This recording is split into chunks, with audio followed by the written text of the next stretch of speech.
सरकार PM change हो चुके हैं, कितनी बार तो संविधान बदल गया है, और अल्टीमेटली क्या, भारत का दिमाग खराब होगा तो लगा देगा ब्लॉकेड, ऐसी की तैसी हो जाएगी।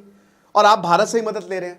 ये भारत को ब्लैकमेल करते हैं कि अगर तुमने हमारा साथ नहीं दिया तो हम जाके चाइना के पास चले जाएंगे। चाइना के बांग्लादेश को हमने बनाया 1971 में, भारत ने बनाया, भारत के बिना तो बांग्लादेश होता ही नहीं।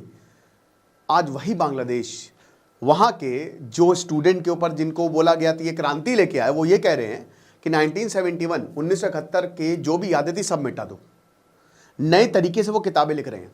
अस्सलामुअलैकुम दोस्तों, भारत के लिए बहुत ही खतरनाक किस्म की खबर निकलकर सामने आ रही है। दोस्तों, the times of Asia defence के मुताबिक बांग्लादेश ने कलकत्ता एक पूरी पोर्ट पाकिस्तान के हवाले कर दिया है और दूसरी तरफ चिकन नेक का एक पूरा बड़ा हवाई अड्डा दे दिया गया है चाइना को। और दोस्तों, आपको बता दूं कि बांग्लादेश में अब तैनात होने वाले हैं पाकिस्तान के JF-17 थंडर चिकन नेक के। दोस्तों, वहाँ पर हालात इतने ज्यादा खराब हो गए कि हम ये कह सकते हैं कि चिकन नेक किसी भी वक्त आजाद हो सकता है। क्योंकि देखें तो नागालैंड वालों ने भी काम तेज किया हुआ है, मिजोरम वाले ने भी, तमिलनाडु वाले भी कुछ न कुछ कह रहे हैं। उन्होंने तो अपनी अलग करेंसी तक इजाद कर दी है। मेघालय ने भी कह दिया है, यानी 7 सिस्टर स्टेट, और उसके अलावा नीचे तमिलनाडु ने भी बहुत हालात खराब कर दी है भारत के। आपको पता है भारत के मीडिया, गोदी मीडिया दोस्तों, वो उनके कंट्रोल में है, तो ऐसी खबर वो बाहर निकाल कर सामने नहीं आता। अब ये खबर निकल कर सामने आ रही है कि भारत वहाँ पर जंग की तैयारी कर रहा है। भारत ने अपने राफेल तैयारे पाकिस्तान की सरहद पर लगाए हुए थे, वहाँ से हटा के, यानी इतनी खतरनाक सरहद है पाकिस्तान की, पाकिस्तान तो इन्हें पेल पेल के खत्म कर देगा, तो वहां से इन्होंने राफेल उठाए हैं और वहां पर जाकर चिकन नेक पर लगा दिए हैं। फिर S-400 भी इन्होंने पाकिस्तान और चाइना के खिलाफ मंगाए थे, वो भी पाकिस्तान के ऊपर तैनात किए थे कि जब पाकिस्तान के मिसाइल या एयरक्राफ्ट आएंगे तो उन्हें ये तबाह करेंगे। लेकिन वो S-400 भी उठाकर इन्होंने चिकन नेक पर लगा दिए हैं। चिकन नेक पर दोस्तों दो जानब से तो सीधा सीधा खतरा है। एक तो बांग्लादेश की जानब से पाकिस्तान हमला कर सकता है, कुछ भी हो सकता है वहाँ पर। दूसरा चाइना है, चाइना भूटान की जानब से कर सकता है। भूटान आप कह सकते हैं एक सेपरेट कंट्री है, लेकिन अगर वार शार जंग शंग लगी तो भूटान तो एक चुम्मी सा देश है, वो दोस्तों चाइना के सामने कहाँ टिक पाएगा। तीसरा है नेपाल, और नेपाल भी बांग्लादेश का रास्ता इख्तियार कर सकता है और वो भी भारत के खिलाफ यहाँ पर काम कर सकता है। यानी सारे मुल्क मिलकर यहाँ पर एक नया मुल्क बनाने जा रहे हैं। और इसकी बड़ी अजीब सी वजह है कि यहाँ पर चाइना तो चाह रहा है कि भारत टूटे, लेकिन दोस्तों अमेरिका भी इसे सपोर्ट करने वाला है। अमेरिका चाहता है कि यहाँ पर एक ऐसा देश बन जाए। वो मिजोरम के चीफ को सपोर्ट कर रहा है जो यहाँ पर एक कुकी लैंड बनाना चाहते हैं, एक क्रिश्चियन स्टेट बनाना चाहते हैं। तो दोस्तों आपका क्या ख्याल है? भारत में तो मातम चल रहा है, लेकिन आपकी राय बहुत अहम होती है। वो अपनी राय आप कमेंट सेक्शन में जरूर बताइएगा।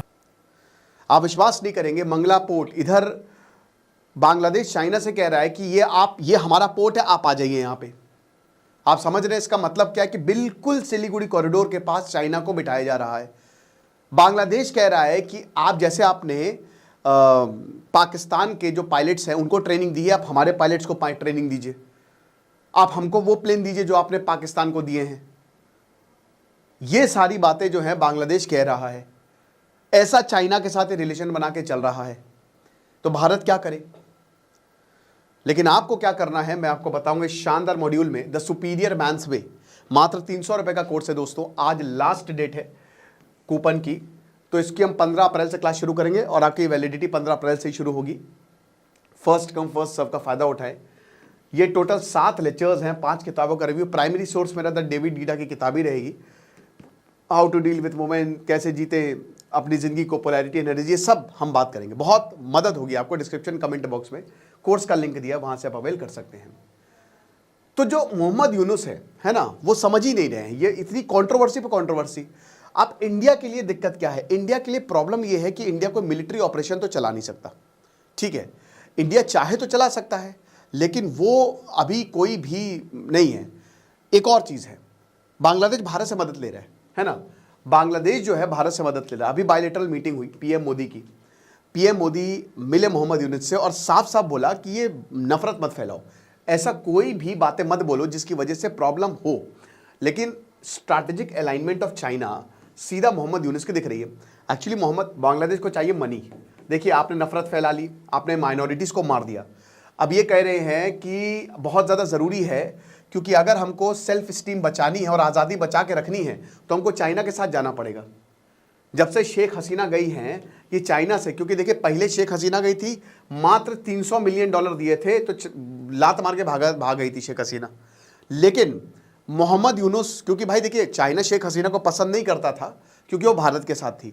अब शेख हसीना चली गई, अब चाइना, मोहम्मद यूनुस पूरी तरीके से प्रो चाइना हो गए हैं।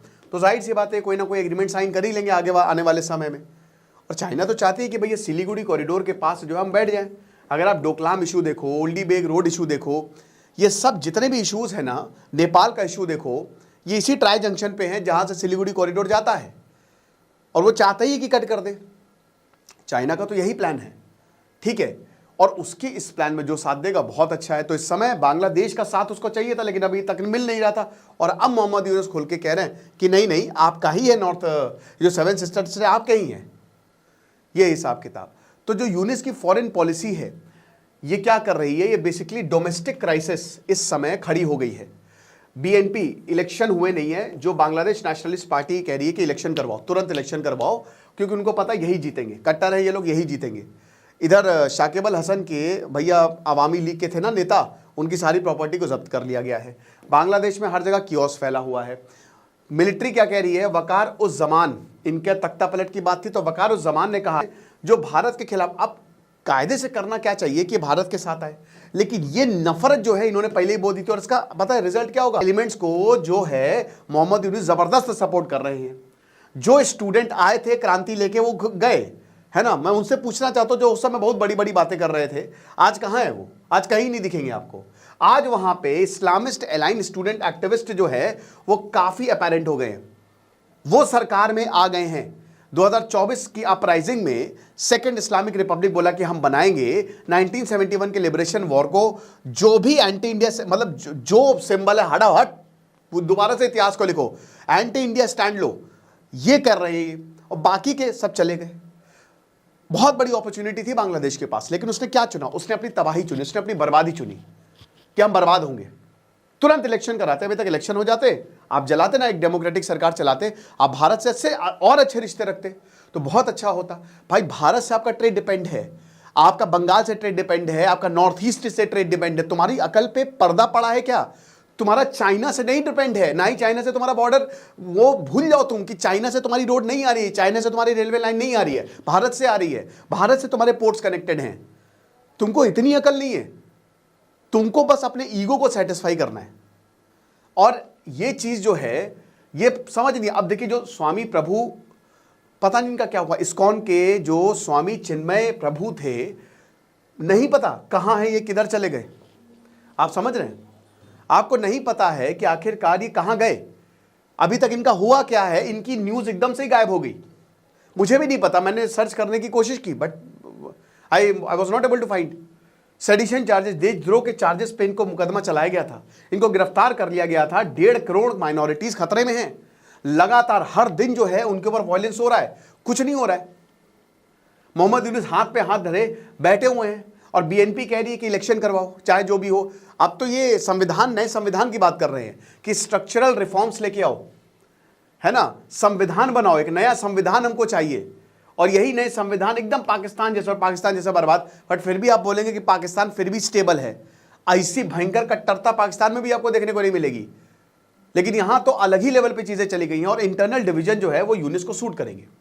मोहम्मद यूनुस बिल्कुल भी नहीं चाहेंगे, क्योंकि ये पावर में आ गए हैं और ये करप्शन, ये मोहम्मद यूनुस जो हैं साथ दे रही है, तो ये चाहेंगे कि इंटरनल डिवीजन रहे। क्योंकि अगर ऐसा होगा तो मिलिट्री नहीं आ पाएगी, और अगर ऐसा नहीं हुआ तो मिलिट्री जो है इनको फेंक देगी, और हो सकता है इनको भी जेल में डाल दे। अब भारत की अगर बात करते हैं तो भारत इनको देख रहा है। भारत का रिस्पांस क्या भाई? देखिए, ट्रेड और सप्लाई चेन की बात करें तो भारत मदद कर रहा है, फूड, कंज्यूमर गुड्स, और बांग्लादेश को भैया भेज रहा है। कपड़े की इंडस्ट्री है तो बांग्लादेश को भेज रहा है, लो कपड़ा बनाओ, लो यार्न लो, है ना। लेकिन वीजा रिस्ट्रिक्शंस लगाए हुए हैं।